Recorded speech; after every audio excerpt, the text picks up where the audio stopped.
Hello everyone and welcome to today's class. So today we're going to be discussing figures of speech under literature, and we're going to be looking at some of the major figures of speech that we have in literature.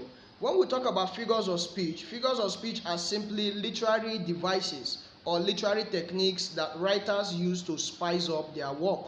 Okay, with the use of figures of speech, writers are able to make their work more interesting. They are able to use figurative language, and they are able to add color and flair to their work.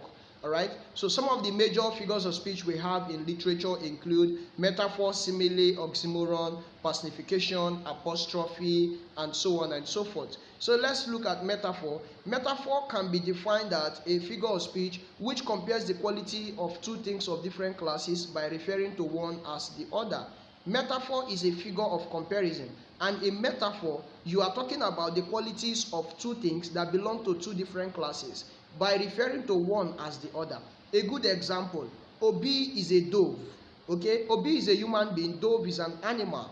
But I am not actually saying in real life that Obi the human being is actually a dove. However, I am simply trying to compare an attribute that dove has that can also be found in Obi.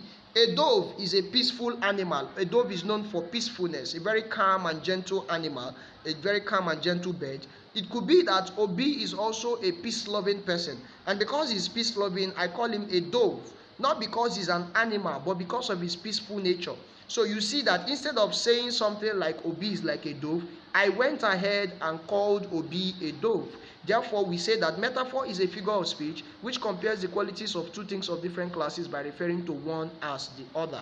And then we talk about simile. Simile is also a figure of comparison. However, the difference between metaphor and simile is that simile normally uses words like and as. So metaphor will say Obi is a dove. Simile will say Obi is like a dove, or Obi is as gentle as a dove. Alright, so then we talk about personification. Personification is a figure of speech which attributes human qualities to inanimate objects. That is, whenever we say that a non-human thing performed an activity that can only be performed by a human being, then that is